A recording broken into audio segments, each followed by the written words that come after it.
today on RAPT BizTrendsTV, we're pleased to welcome Mongezi Mtati, Senior Brand Strategist at RogerWilco and host of the Lead Creative podcast, a platform where he speaks to creative leaders and marketers who are shaping culture.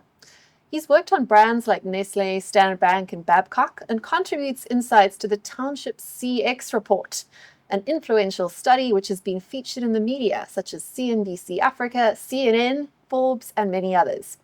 We're so happy to welcome him to share a deeper dive into the insights from the report and to be able to share them here via Bizcommunity, Rapt, and Real-Networks channels. My name is Bronwyn Williams, and I'd like to welcome you to today's episode. So let's get into it. Mongezi, the Township CX Report is now in its 5th year. Yeah. So who are the main voices behind the report, and why is it being seen as such an influential study? So the voices change from time to time. We largely, of course, cover the township market, as it says, and we try to understand the township residents' sort of attitudes towards brands, what's trending, and what has happened over the past sort of year or whatever the case is. So the main voices we then get are people who work in these industries in the township within brands, people who are influential in the spaces that touch township lives or township people's lives, such as, we have this year we have contributors from, say, Tiger Brands, contributors from Capitec, contributors from Sanlam, and a few other brands, just to give us a sense of what's happening in the industry, how they as brands are interacting and engaging with people in townships, as well as everything else that's kind of happening in the township from the voice rather, or the perspective of someone who works within the township market. Okay, so as an insider in the sector, who is paying attention to this report and these sorts of insights? Who are the people that are reading and paying attention to consumer trends within township markets? Yeah. So it's largely the brands. So it's largely the brands that we kind of, firstly, who contribute, but also just brands within the FMCG space, consumer brands. And funnily, it's also just NPOs and organizations that engage with townships, because the thing that we are seeing is that township residents are saying that brands that don't participate and are seen to be active in townships are not trusted and therefore not engaged with by the township consumers. So it's a combination of, firstly, the township consumers themselves, people who work in the township market, as well as the brands that are trying to make inroads in there, because with the increase of inflation, what we are seeing is that people will change the brands that they buy, right? Like 39% of our respondents are saying that if prices rise, they will change brands. And this isn't a sign of people being disloyal to brands. It's largely a sign of, is the brand loyal to the people who are buying it? Okay, so now talk to me about the gentrification of the township economy, or brands moving into the space and increasingly trying to lead the conversation and use, of course, smart marketing analytics and people like yourself, of course, to get advantage in that space. How is that intersecting with the entrepreneurs that have really developed the space in the first place? The small businesses, the spaza shop owners, the incumbents. So how are you seeing that interplay? Yeah, so there are different parts to it. The one part is, how you've referred to it, I think, gentrification. But I think where it's positive is that some of these brands are getting in there trying to understand and build partnerships. So as an example, one of our contributors in the 2025 report is Shop to Shop, right? The point of system and payments type of brand, point of sale system and payments. So what they are doing is partnering with spaza shops, partnering within what was once termed the informal economy, and trying to get a sense of how to partner better, right? So one, it enables these partnerships. On the other side of that, it also allows brands to understand what's happening in the space. For instance, we've got 71% of our respondents this year say they belong to a Stokvel.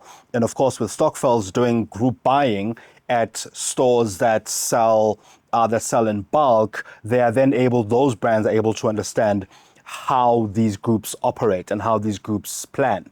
And we've seen that in Stockfels, for instance. I mean, over the past 2 years, there's been a 39% increase of people who say they belong to a spaza shop. So in terms of what happens with the data, what happens with the insights, it enables these partnerships and these bridges to be created. Well, that leads us up nicely to the next question, which is about the report that we're here to discuss, Yeah. the Breaking Boundaries Report. Can you tell us a bit about the title? What boundaries are being broken? What bridges are being built? For sure. So I think the biggest boundary that exists, not just in the township, but everywhere else, but it's seen very much so in the township, is the hurdle of, I suppose, access to income or economic boundaries, as it were, right? So people are having to make do with less, and they have to buy more and more with less and less money, right? So I think with this interplay of having to do less, or having to do more with less, we are seeing that people are finding creative ways of sharing deals using social media platforms like TikTok, Facebook, and everywhere else that they're using creatively. We're also seeing that people are sharing this information among themselves in their own WhatsApp groups, right? So there's this boundary, I suppose, of information, or hurdle of information spreading among people and across groups, in various groups and various age groups, that is really on the rise in townships. And that's one of those boundaries that we're seeing. And of course, I suppose, utilizing information between townships, which is another really interesting thing as well, because in the past, I suppose, pre-social media, I would have had to have come from Tembisa to understand what's happening in Tembisa. But the moment I get to Khayelitsha, the likelihood of me knowing what's happening in Khayelitsha, which fast food restaurant or which eatery to go to, I wouldn't know. But with the rise of social media and the rise of connectivity, people are able to now spread this information across. So yes, let's lean into that whole conversation around digital word of mouth. So using those communication platforms to share information about deals, about the best places to go, new opportunities. How are brands entering that space? Because what you've described seems to be very sort of organic and peer-to-peer. But how now is that being formalized, and are marketers, brands taking advantage of that space? In some instances, they are. So because I also, I suppose, work within this digital space, the conversations that happen there in terms of, firstly, targeting consumers, it occurs by and large to target consumers that live outside of townships, whereas when you are in a township, so if I leave Sandton and I go into Tembisa, Fosterus, or wherever else, the likelihood of a brand that targets me in Sandton is less likely to be visible on social media when I'm outside of, say, a Sandton or a suburb or whatever the case is, right? So brands are still sort of slow on the uptake where that's concerned, but where the brands that are making use of it are benefiting is that they organically become part of conversations, because what we are seeing about this spread of word of mouth over the past 5 years that we've been doing this report is that word of mouth is becoming more and more digital. These conversations are happening more and more on digital platforms, with Facebook and WhatsApp in the lead, and TikTok as well, where TikTok is used largely to share experiences and share, I suppose, food experiences and videos from township to township, or at least between sort of townships and people who are watching, whereas Facebook and WhatsApp are used to share deals and discounts and things like that. So in terms of where brands are playing, they are visible to people talking among themselves. But if you're invisible on the ground in the township, the likelihood of you being in these conversations is limited. I find that really, really interesting, especially when we look at the shift that's also taking our place in terms of our online search, right? Search engines were optimized, pay-per-click advertisers were optimized by the biggest brands, could pay for the most space, could produce the most content, could get the most traffic. And with like the agentic era of search, it's preferencing things like references and referrals and what other people are saying about your brand. This is a challenge for brands, because the only way to get into that space, from what you're saying, is by actually doing and being good enough that people talk about you. You can't hack it, right? You can't just pay money to be there. And Yeah, I think yeah. this loops back, of course, into the conversation around price sensitivity, right? So brands can't tell you that they are more valuable than the non-branded good. They have to demonstrate that value to a This is point true. that it actually convinces a real person to This tell is true. another real person that Yeah, story. yeah. No, that's very true. And I think one of the debates that we're having with the team as part of writing this report was, what's the difference between a discount and a promotion kind of thing, right? And I think it's where that line kind of lives, because something can be discounted, sits on a shelf and forgotten, but another one can be spoken about. It could be spread through radio. It could be spread through social media. So I think there's this balance of where the brand puts the money in terms of just the pay-per-click or whatever the case is, where that visibility is, where I'm likely to see it on my timeline when I'm in a township, and also what then happens in store, on the shelf, what I see, what's being spoken about there. Because I suppose the two have that sort of symbiotic relationship where we have conversations about things we see. And the more we see something, the more likely we are to talk about it, right? So I think that's where you can kind of pay the money to be visible. But when you are visible, you also, I suppose, make yourself part of the conversation, but that also can reveal the flaws in your game as well. Yeah, so we just continue that a little bit and go a bit further into that intersection between brands, which is supposed to be a mark of trust, going Yeah. back to sort of marketing 101, brands, trust, and loyalty, and how that fits into the township market in particular, and also bringing in spaza shops into the conversation. Who owns the trust in that relationship? We know the trust is breaking down everywhere if you read the reports that show this. But Yeah. what are your thoughts there? Yeah, so I think in terms of, something, of course, massive happened last year within the spaza shop market between November and say about February, with the registration drive of spazas, right? Yes. So I suppose prior to that, trust was tarnished between the spaza shop owner and the customer. So going in there, that trust also affected brands by and large, right? So what then happened following this drive to register spaza shops, our respondents are telling us that they trust spaza shops more after the registration, and that they are likely to go to a spaza shop that is owned by someone they know following this, because of course there were fatalities, there were people who were poisoned, or rather poisonings as a result of people buying some product in spaza shops. So there was a lot of that was kind of happening. But in terms of who owns the trust, a lot of the time it's the spaza shop owner who owns the trust, the person that I have always bought from, the person who lives in my neighborhood that I know. But that space is also changing rapidly over time. So trust is personal. It's not so easy to buy it. No, it's difficult to buy it, yeah. Okay, so let's change tack a little bit. We also wanted to get into local flavor, very literally. Flavor is an issue. Local is perhaps more important in the food space than it is with some of the other sectors. We know this as South Africans. We know our preferences towards international brands in certain sectors of our consumer consumption habits.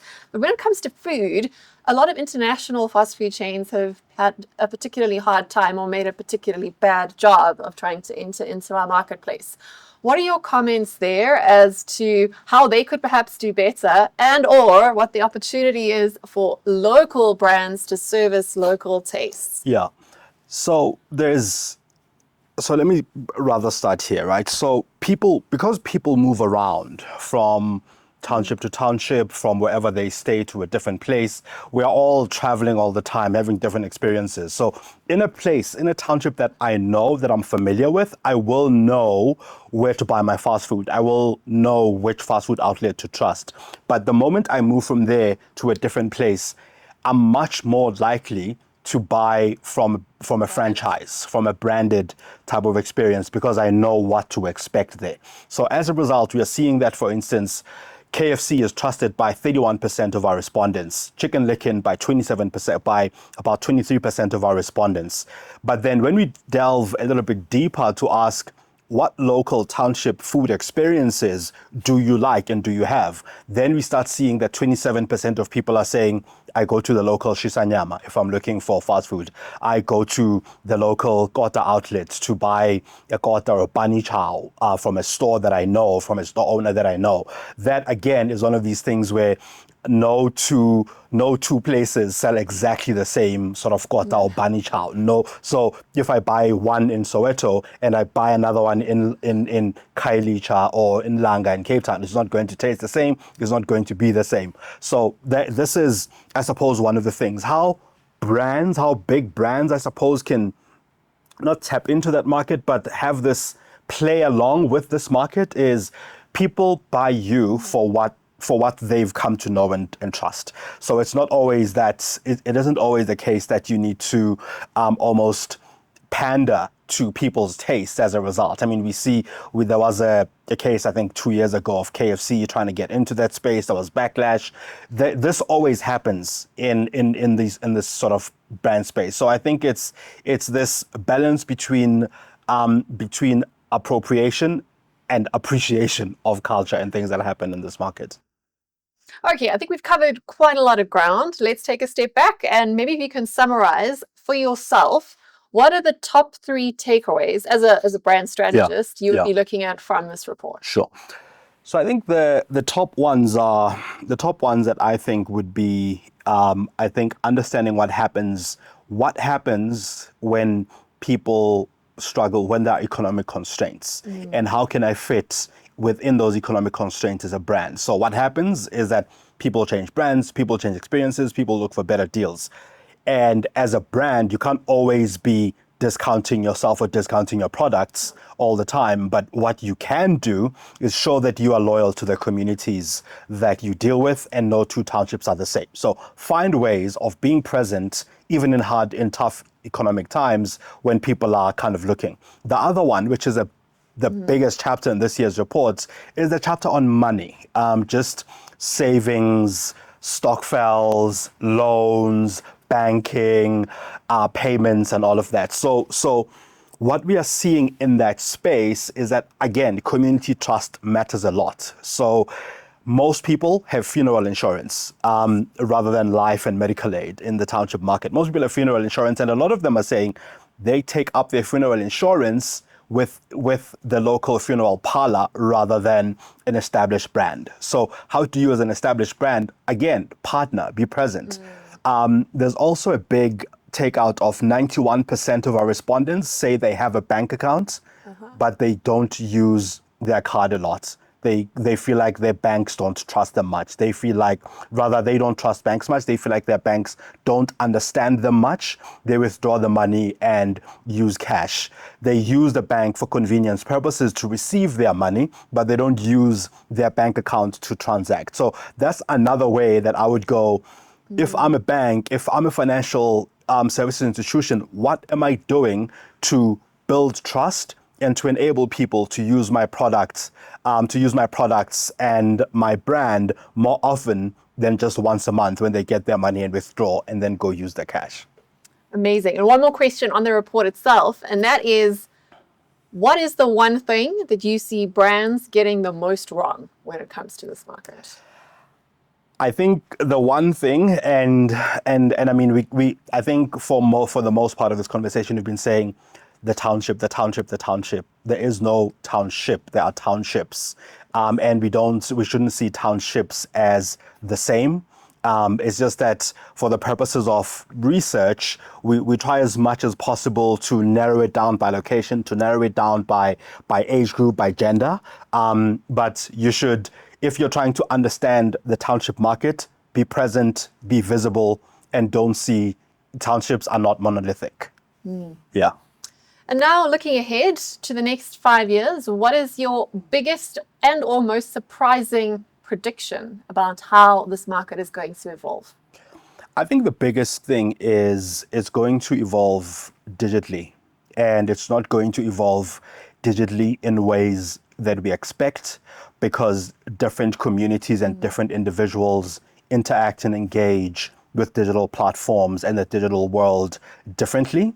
It's going to constantly find ways and inroads to redefine and define itself within digital platforms, because that's where the townships are seeing the most benefit. So the biggest thing of the past year or two has been that there are eateries and experiences in townships that don't advertise and that live only in one township. So there's a place called Gwacoach in Soweto that specializes in pork and pork products, and it's only in Soweto.